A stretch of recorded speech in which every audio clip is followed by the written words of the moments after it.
चमचे लोग भी साथ होते हैं। एक चाय में बिकने वाला वो बेचारा गरीब दिल्ली, मुंबई, पंजाब जो जा कर के एक गुट्ठू कादों में, कीचड़ में जा कर के बहुत परेशानी के साथ बेचारा रोपा गाड़ते हैं। 32 का सरिया जब उठाता है ये गर्मी के मौसम में बेचारा का हाथ में। हमारी मौजूदगी 22वीं विधानसभा में है और 22वीं विधानसभा बाढ़ ग्रस्त इलाका है।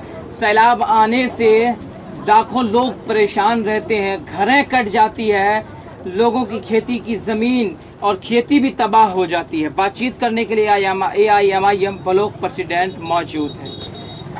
बाढ़ ग्रस्त जिस वक्त ये इलाका था उस वक्त लोगों के वादे हो रहे थे। नेता जो है वो वादा कर रहा था कि सैलाब टूटने के बाद पानी जो ही कम होगा तुरंत काम कर दिया जाएगा इलाके का जो बचाव के लिए। क्या कुछ हो पाया और क्या कर पाए आप? सबसे पहली बात तो यह है कि आप यहाँ हमारे पास आए जी, आपके अंतिम न्यूज़ को मैं धन्यवाद दे रहा हूँ। आपको भी धन्यवाद दे रहा हूँ कि कम से कम आप तो यहाँ मेरे पास आए यहाँ की समस्या को लेकर के। देखिए, बहुत उम्मीदों के साथ विधायक या MP बनाई जाती है। लोकसभा के लिए MP और विधानसभा के लिए विधायक। जनता जनार्दन है, जनता ने बहुत उम्मीद के साथ वोट दिए थे और जिताए भी थे। और सैलाब के वक्त में विधायक हो या MP हो, जो स्टीम बोर्ड में बैठ जाते हैं और जहाँ जिस गरीब का घर, वो बेचारा गरीब दिल्ली, मुंबई, पंजाब जो जा कर के एक गुट्ठू कादों में, कीचड़ में जा कर के बहुत परेशानी के साथ बेचारा रोपा गाड़ते हैं। या फिर कोई व्यक्ति, कोई नौजवान बम्बई में जा कर के, सूरत में जा कर के, पंजाब में जा कर के, दिल्ली में जा कर के 32 का सरिया जब उठाता है ये गर्मी के मौसम में बेचारा का हाथ में छाला पड़ जाता है। उससे नेताओं को क्या लेना देना है? तो उस वो गरीब जो है कमाते हैं बाहर में, और बिहार का सीमांचल में जैसे खपड़ा हो गया, खुटिया हो गए, हरिद्वार पंचायत हो गए, ताराबाड़ी हो गए, यहाँ की कहते हैं कि सुगवा महानपुर ले लीजिए, बनगावा ले लीजिए, क्या कहते हैं कि 17-18 पंचायत जो है हमारे वैसी एरिया में, महानंदा के किनारे में बगल में, या फिर कनकई, दास और परवान के बगल में या उसकी दूरी में घर बनाते हैं। बहुत परेशानी के साथ पैसा कमाते हैं, वो बेचारा घर बनाते हैं। अफसोस के साथ कहना पड़ रहा है, जब उस व्यक्ति का जब घर कट जाता है तो वो सैलाब के समय में वो MP हो या फिर विधायक हो, स्टीम बोर्ड में जाते हैं और उसका कुछ चमचे लोग भी साथ होते हैं। एक चाय में बिकने वाला उनके साथ जाकर सेल्फी खींचते हैं कि हमारे विधायक देखिए स्टीम बोर्ड में घूम रहा है। उस बेचारे का घर भी देखने जाते हैं, जिस बेचारे का घर कटते हैं और उसका दर्द जो सीने में दबी हुई रहती है, बेचारा रोता है, अफसोस करता है।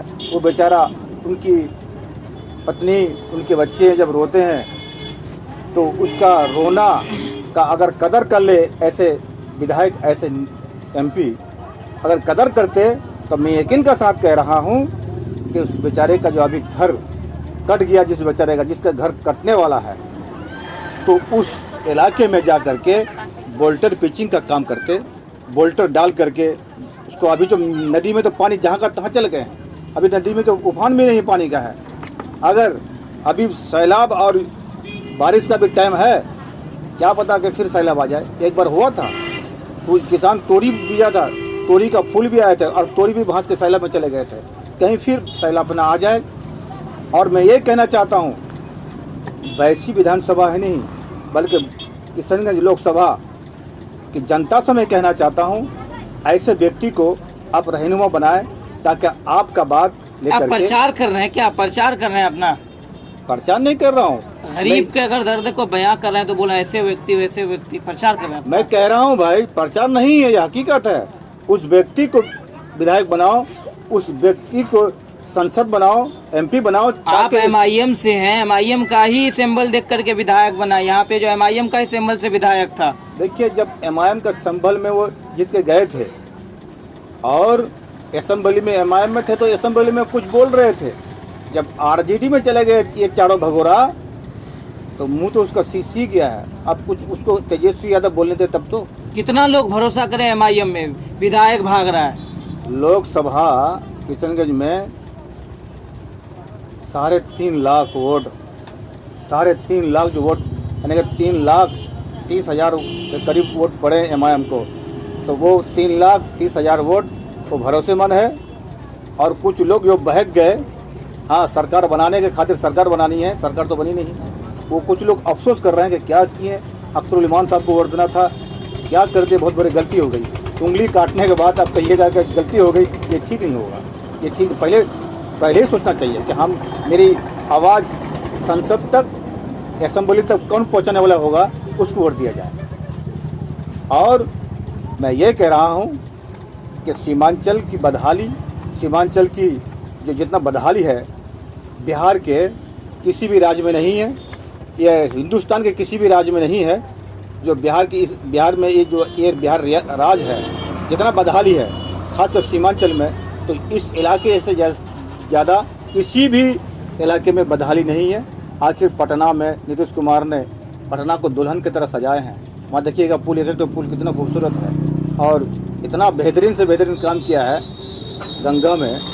मैं पूछना चाहता हूँ तेजस्वी यादव से, नीतीश कुमार से, जब आते हैं इलेक्शन के समय में जो लॉलीपॉप दिखाते हैं जनता को, जब लॉलीपॉप दिखाते हैं लोग, कभी लॉलीपॉप के मुताबिक इसको काम भी दीजिए, इस इलाके में काम भी दीजिए। कभी नीतीश कुमार, कभी आरजेडी के अध्यक्ष जिसका नाम है लालू प्रसाद साहब का साहबजादा तेजस्वी यादव, कभी महानंदा में रैली दौरा किया है, कनकई का दौरा किया है, और परवानपुर का कभी परवान जो है नदी जो है कभी दौरा किया कि कहाँ कहाँ पुल मिलना चाहिए, कहाँ नदी कट रहा है, कौन सा गांव कट रहे, कौन सा गरीब जो घर से बेघर हो गए, कभी नहीं।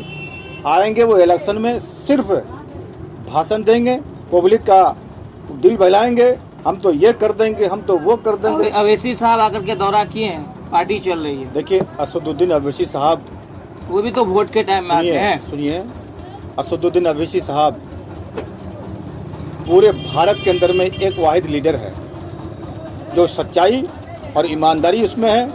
और जब बोलते हैं संसद में तो नरेंद्र मोदी की आंख से आंख मिला के बात करते हैं। बोलना नहीं, काम हुआ। आप बताइए ना। देखिए महानंदा का चक्कर लगा पाए अवैसी साहब? बिल्कुल। कब लगाए चक्कर, कब लगाए? जो कम से कम 2015 से उसका दौरा है, साल में 4 बार दौरा करते हैं। सिर्फ वोट के टाइम में? जी नहीं, अभी तो आए थे कुछ दिन पहले। वोट के लोकसभा में आए, कुछ दिन पहले आए थे लोकसभा में। लोकसभा से बाद भी आए हैं भाई। कब आए?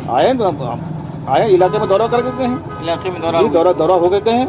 असदुद्दीन अवैसी साहब हमारे सीमांचल के गरीबों की आवाज़ है वो, लेकिन सदियों से ये सीमांचल को लूटने वाला, तो वो चैलेंज करते हैं कि सीमांचल का वोट लेने वाला कभी सीमांचल के गरीबों को तरफ ख्याल तो करो, लेकिन ये कोई ख्याल नहीं रखते हैं। एक दर्द जिसके दिल में जागता है ना, वही वो बोलते हैं। दूसरा नाम है असदुद्दीन अवैसी। सीमांचल के जनताओं के, चाहे मुसलमान हो या हिंदू हो, सबकी लड़ाई लड़ते हैं। और देखिए अभी वक्फ बोर्ड का बिल आया, नरेंद्र मोदी कहता है कि उसको ये कर देंगे, वो कर देंगे, लेकिन असदुद्दीन अवैसी ने संसद में ये कहा, नरेंद्र मोदी जी कानून सबके लिए बराबर रखिए।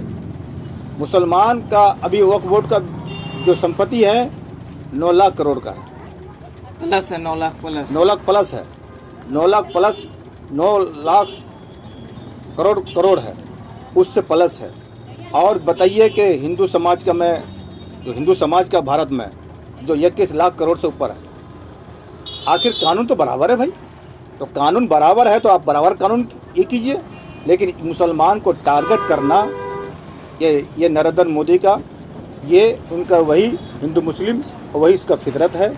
भारत के हिंदू समाज के लोग, खास कर हिंदू समाज के लोग समझ चुके हैं कि नरेंद्र मोदी जी एक हिंदू मुस्लिम करके वोट बटोर रहे हैं। वो भी अब सतर्क हो रहे हैं। और जो मांगते थे कि कहते थे कि 400 पार, यहाँ तक कि 240 पर रह गए, अटक गए। और यकीन के साथ कह रहा हूँ कि आने वाले लोग विधानसभा 25 है, यूपी हारेंगे और उसका हर जगह से उनकी सत्ता से हाथ धोना पड़ेगा। और 2029 में नरेंद्र मोदी की सरकार, उसकी सत्ता जाएगी। और कुछ लोग कहते हैं कि नरेंद्र मोदी ये है, वो है, ये कुछ नहीं है। नरेंद्र मोदी भारत का प्रधानमंत्री है, किसी मुसलमान को डरने के कोई ज़रूरत नहीं है। और मैं ये कहना चाहता हूँ आपके चैनल के माध्यम से, फिरौन से ज़्यादा नरेंद्र मोदी नहीं है, फिरौन से बढ़कर नरेंद्र मोदी नहीं है। उस वक्त मुसलमान को दबाना चाहता था नरेंद्र। ये क्या कहते हैं कि फिरौन कहता था मैं खुदा हूँ, माज़अल्लाह। फिरौन कहते थे कि मैं ये वो हूँ, लेकिन मुसलमान उस वक्त नहीं डरा फिरौन से। तो अभी ये योगी, ये मोदी, ये अमित शाह से डरने वाला मुसलमान नहीं है। मुसलमान, कुछ लोग कहता है कि मुसलमान डरा हुआ है, मुसलमान डरा हुआ नहीं है, मुसलमान खामोश है। और जिस दिन खामोशी तोड़ेंगे भारत में क्या होगा अल्लाह जाने, रब जाने। क्या नाम है आपका? मेरा नाम महफूज आलम। चलिए, बातचीत हुई AIMIM ब्लॉक प्रेसिडेंट से और सैलाब से लेकर के देश के जो है अगला जो लोकसभा चुनाव है वहाँ तक बात हुई। बाकी इन बातों में क्या कुछ आपकी राय है, कमेंट ज़रूर कीजिएगा। फिलहाल जय हिंद, जय भारत।